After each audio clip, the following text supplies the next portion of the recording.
Bon ben bonjour tout le monde, j'espère que ça va bien. Dans cette vidéo-ci, je vais vous faire là, un petit exercice supplémentaire là, que j'ai composé pour améliorer votre compréhension là, de la section 1.5. Donc on va regarder ça ensemble. C'est un exercice supplémentaire là, qui est disponible sur mon site web. Il ressemble un petit peu à l'exercice là, que j'ai fait dans la vidéo là, de la section 1.5, la partie 1, 1.5a. J'avais résolu une situation là, qui était, je pense, l'exercice 1.5.13. Donc j'en propose un autre ici qui est semblable, mais qui est un petit peu quand même différent. Donc ça va juste vous permettre là, de pratiquer davantage là, pour ce genre de problèmes-là, qui sont des problèmes là, qui sont quand même assez classiques, là, qui reviennent assez souvent dans le cours de physique NYB. Donc, allons-y. Donc, on se demande encore une fois l'endroit où le champ électrique va être nul. Donc, le titre là, du problème, c'est le point où le champ électrique est nul. Donc, ce que je vous dis, c'est que vous avez deux particules, deux charges ponctuelles. Et ce qui est intéressant ici, vous remarquez, c'est qu'on ne connaît pas un nombre exact en coulombs. Là. Tout ce qu'on dit, c'est qu'on a une première particule qui a une charge de moins 4Q, qui est située à la position x égale à 0. Et on a une deuxième charge ponctuelle qui a une charge moins Q, qui est située, elle, à x égale à 1 mètre. Donc, on va pouvoir faire un petit schéma de ça dans quelques instants. Et je demande, là, à part l'infini, déterminer à quel endroit le champ électrique résultant est-il nul. Donc, si on se fait un petit schéma là, pour débuter, donc on a notre axe X là, qui pointe vers la droite. On a notre première particule qui est située à la position x égale à 0. C'est une particule qui est négative. Donc on aurait là une première particule négative ici, à la position x égale à 0. Et la charge de cette particule-là, c'est égal à moins 4Q. Donc c'est juste une charge algébrique. Si vous voulez, on ne sait pas exactement c'est combien de coulombs. C'est juste moins 4 fois Q. Et on a une deuxième charge électrique qui est située, toujours une charge négative, là, qui est située à la position x égale à 1. Donc une charge négative encore ici, à la position x égale à 1 mètre. Et la charge, cette fois-ci, c'est égal à moins Q. Donc c'est une charge qui est négative et qui est 4 fois plus petite là, en valeur absolue que cette charge-là. Donc, à quel endroit, autre que l'infini, est-ce que le champ résultant est nul? Donc, à quel endroit est-ce qu'on va avoir un champ total là, qui va être égal à 0? Ce serait quoi la position du point P où le champ total est égal à 0. Donc, rappelez-vous ce que je vous ai expliqué dans la vidéo là, sur la section 1.5a.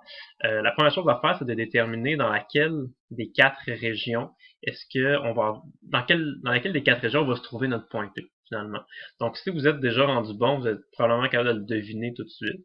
Mais sinon, bah, c'est pas grave. Moi, le truc que je vous donne, c'est regarder chacune de ces deux charges-là dans quel sens est-ce que le champ électrique va pointer dans chacune des quatre régions.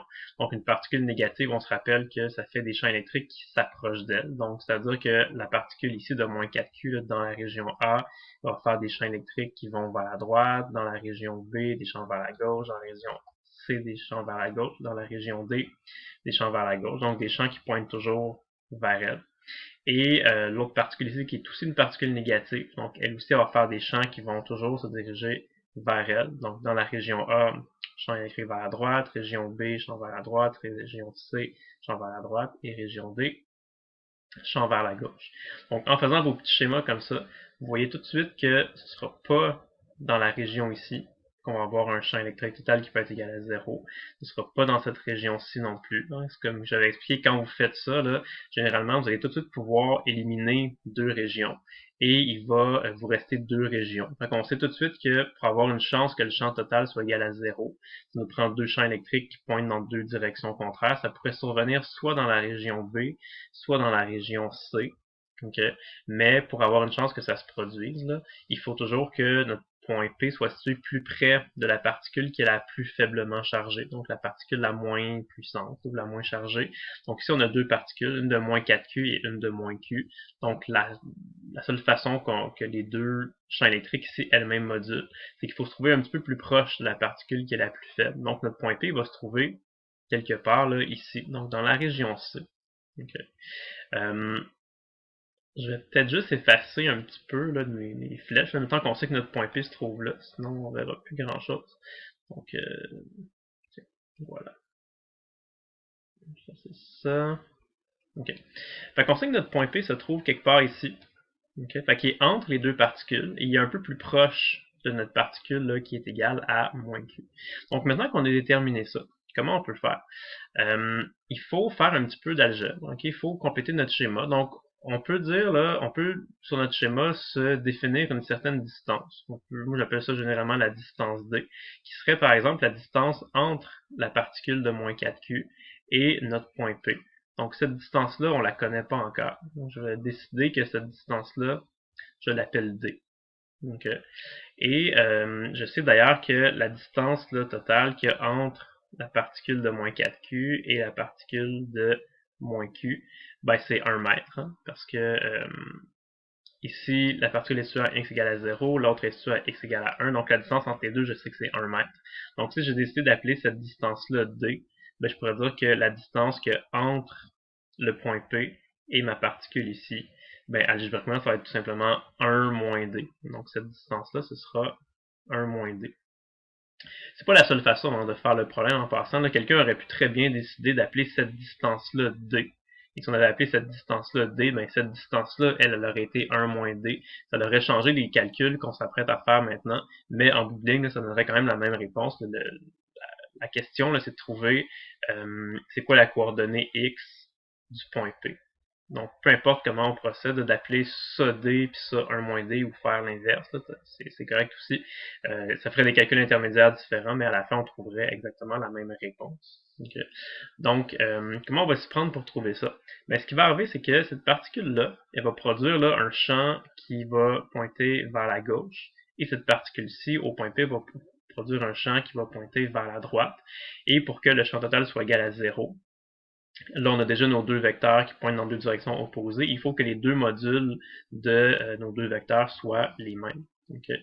Le module du champ électrique produit par une particule chargée, c'est une équation qu'on a vue là, à la section 1.4. C'est E est égal à K fois valeur absolue de Q sur R au carré. Donc ça, c'est une équation là, qu'on retrouve directement dans le livre. C'est une équation de la section 1.4. Donc, si je veux que mes deux modules ici soient les mêmes, je pourrais dire que le module de ce vecteur-là doit être égal au module de ce vecteur-là. Le module de ce vecteur-là ici, ça va être égal à K fois la valeur absolue de Q. Donc là, j'écris pas, je vais écrire tout en positif. Là, la valeur absolue de moins 4Q, ça va être 4Q. Donc 4Q sur la distance R au carré. La distance que entre cette particule-là et mon point P, moi je décide d'appeler ça D. Donc 4Q sur D au carré. Ça doit être égal à le module de ce vecteur champ électrique-là, donc qui va être la constante K fois la valeur absolue de cette charge-là. Valeur absolue de moins Q, ça va être Q, divisé par la distance au carré. Donc la distance qui sépare le point P et ma particule ici, selon notre schéma, on voit que c'est 1 moins D.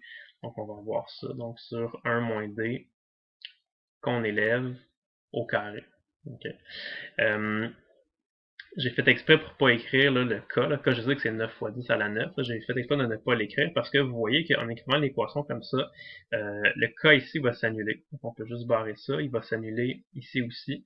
Et ce que je voulais vous faire remarquer aussi, c'est que même si on ne connaît pas vraiment là, les charges, on ne connaît pas les valeurs numériques en coulomb, on sait juste que cette charge-là c'était moins 4Q, cette charge-là c'était Q, mais c'est pas grave parce que vous voyez que de toute façon, les charges vont s'annuler. Fait qu'ici, on peut annuler le Q, on peut annuler le Q.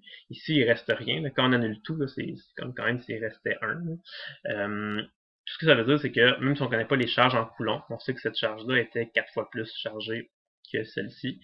Et ça. Fait quand on annule tout, dans le fond, ce qui nous reste, là, toute cette équation-là devient uniquement là, 4 sur D au carré est égal à 1 sur 1 moins D au carré. C'est une équation quand même relativement simple, okay? Et on va être capable d'aller résoudre cette équation-là. Puis même si disons, on fait juste la retravailler un petit peu, là, cette équation-là, ben quand on a deux fractions qui sont égales, ça veut dire que les produits croisés là, sont égaux aussi. Donc ici, on pourrait juste dire que 1 fois d au carré. Donc on pourrait dire que d au carré doit être égal à 4 fois ça ici, donc à 4 fois 1 moins d au carré. Okay? Et c'est cette équation-là qu'on va tenter de résoudre. Okay? Donc, comment on fait pour résoudre cette équation-là? Ben, il y a deux façons différentes. J'en avais parlé aussi dans la vidéo là, sur la section 1.5a. Soit qu'on peut effectuer ça ici, distribuer ça, ok? Et on va avoir des termes là, en d au carré, des termes en d, des termes constants. On pourrait ramener ça, combiner avec le terme d carré et faire une formule quadratique. Ça va fonctionner. Okay. Mais une autre façon de faire, c'est juste de faire la racine carrée de chaque côté et introduire manuellement un signe plus ou moins. Donc, je vais juste vous faire ça. Ici, je vais réécrire l'équation. Donc, on avait là, comme équation à résoudre, là, d au carré est égal à 4 fois 1 moins d au carré. Donc, ça, comment on peut résoudre ça? C'est qu'on peut dire que, on peut faire que, mettons, là, la racine carrée de d au carré va être égal à plus ou moins, donc on introduit nous-mêmes notre signe plus ou moins, racine de tout ça, là, 4 fois 1 moins d au carré. Donc ça, ce que ça donne, fait qu'on a deux possibilités, soit avec le plus ou avec le moins. Donc racine carrée de d au carré, ça donne juste d. Donc on a soit que d est égal à plus racine de ça ici, donc ça c'est 2 fois 1 moins d. Ok, ça ce serait la première possibilité. Ou on aurait une deuxième possibilité, où cette fois-ci d serait égal à moins, ok, ce qu'on a ici, puis racine de tout ça, ça donne 2 fois 1 moins d. Okay. Donc on a deux possibilités, une solution avec le signe plus, une solution avec le signe moins, et ça va donc nous donner deux valeurs différentes pour d. On va voir qu'est-ce que ça va, à quoi ça va nous mener.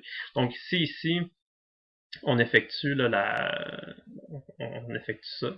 Donc ça nous donne là 2 fois 1 puis 2 fois moins d, ça donne donc moins 2d. Donc on a d est égal à 2 moins 2d. Donc moins 2d, on peut le ramener à gauche de notre égalité. Donc ça nous faire ça ici. On obtient donc que 3 fois d est égal à 2. Et quand on isole, ben, on va avoir que d est égal à 2 tiers. Ou si vous préférez, le 2 tiers, c'est égal à 0.666 périodique. Là, on comprend. Donc ça, c'est la première réponse, première possibilité que ça nous donne. Et la deuxième possibilité, donc on a d est égal à moins 2 fois 1 moins d. Moins 2 fois 1 moins d, si on distribue ça, là, disons moins 2 fois moins d, ça donne 2d. Et moins 2 fois 1, ça donne moins 2. Donc si on lit notre équation, on a d est égal à 2d moins 2. Si on amène le 2 à gauche, puis qu'on amène le d à droite, on va juste trouver que d est égal à 2. Je sais pas si vous m'avez suivi. Là. Dans le fond, je dis mon d, je l'amène à droite, donc ça devient moins d. Donc 2d moins d, ça donne juste d. Là, j'ai d moins 2 égale à 0. Donc mon moins 2, je change de côté. Ça me donne d est égal à 2. Okay. Donc, c'est normal que cette équation-là, en fait, c'est d égale à 0.66. Et bien, en fait, d égale à 2 tiers et d est égal à 2. Ce sont les deux solutions de cette équation-là. C'est normal qu'il y ait deux solutions parce que c'est une équation du second degré. Et si on fait la formule quadratique, on va trouver deux solutions. Faire ça, c'est une autre façon. Mais dans tous les cas, ce qui arrive, c'est qu'on trouve deux solutions. Okay. Et ce qui est intéressant ici, c'est qu'on trouve deux solutions, mais ce sont deux solutions qui sont positives. Hein. Rappelez-vous, là, quand j'ai fait la vidéo de la section 1.5a, je vous avais dit là, que quand on pose nos équations ici, là, on pose nos équations en fonction du fait que d, c'est la longueur de cette ligne-là sur notre schéma. Donc, je vous disais, c'est sûr et certain que la valeur de d qu'on va trouver, c'est une valeur qui est nécessairement positive. Quand on avait fait l'exercice à l'intérieur de la vidéo 1.5a, c'est qu'on trouvait deux valeurs de d, mais une des deux valeurs était négative. Donc, c'était facile d'éliminer tout de suite la valeur négative puis de dire, ah ben, c'est pas ça la bonne valeur, parce que nous, ce qu'on cherche, là, c'est la longueur de cette ligne-là, donc c'est une valeur qui est positive. Ici, on trouve, malheureusement, là, deux valeurs qui sont positives. Okay? Donc, on ne peut pas facilement en éliminer une des deux. Qu'est-ce qu'on fait quand on obtient ça, deux valeurs positives? Ben, c'est pas grave, il ne faut pas paniquer. Il faut juste regarder qu'est-ce qu'on a sur notre schéma. Okay? Quand on a tracé notre schéma, ça, c'est la valeur de D. Okay? Puis regardez votre schéma, c'est quoi? Votre schéma, là, on a dit, cette particule-là est placée à la position x égale à 0, et cette deuxième particule-là est placée à la position x égale à 1. Okay. Et sur notre schéma, on sait que notre point P, et on avait déduit au tout début là, que le point P était nécessairement entre les deux particules. Même on savait qu'elle allait être un petit peu plus proche de notre deuxième particule. Donc ça, ce que ça veut dire, c'est qu'on est certain là, que notre XP, même si on ne sait pas encore exactement c'est quoi, on est certain que XP va être là plus grand, va être plus grand que 0.5 et plus petit que 1. Donc va se trouver quelque part là, entre 0.5 et 1. Okay? Donc juste avec votre schéma, puis d'après la géométrie de la situation, vous savez déjà dans quel intervalle de valeur doit se trouver votre réponse. Okay? Et ici, ben, comme on a 2 tiers et 2, ben 2 ça fonctionne pas parce que 2 c'est plus grand que 1. Nous, le chiffre, la valeur de D qu'on cherche, c'est sûr que c'est quelque chose qui est entre 0.5 et 1. Donc notre bonne réponse, c'est D est égal à 2 tiers. C'est ça la bonne... c'est pas ça que je voulais dire. Donc la bonne valeur de D, c'est la première. Là, donc c'est D est égal à 2 tiers. Ça se peut pas. C'est impossible dans notre contexte parce que nous, on cherche quelque chose qui est nécessairement entre 0.5 et 1. Okay. Donc, on a la bonne valeur de D. C'est pas exactement ça. C'est presque ça la réponse. On voulait déterminer à quel endroit. Donc, c'est quoi la position X du point P. Donc, on pourrait répondre comme réponse finale. On pourrait dire que notre point P se trouve à la position 2 tiers. Là. On pourrait dire que la coordonnée X du point P, ça va être égal à 2 tiers mètres. Ou on aurait pu dire, là, si on veut l'écrire en chiffres, que XP est égal à 0.667. Si on l'écrit à 3 chiffres significatifs, on pourrait donner ça comme réponse. Ça serait correct. Okay, bon, je trouve que ce serait la bonne réponse. Ça revient exactement au même. Okay. Donc, voilà pour cet exercice-là. Donc, comme juste, ça ressemble un petit peu là, à un des exercices qui a été fait dans la vidéo là, sur la section 1.5a. Mais bon, je crois que celui-là était quand même un petit peu différent. Puis ça vaut la peine d'en faire plusieurs pour se pratiquer à résoudre ce genre de problème-là. Donc voilà, j'espère que ça vous a aidé. Bonne journée, à la prochaine!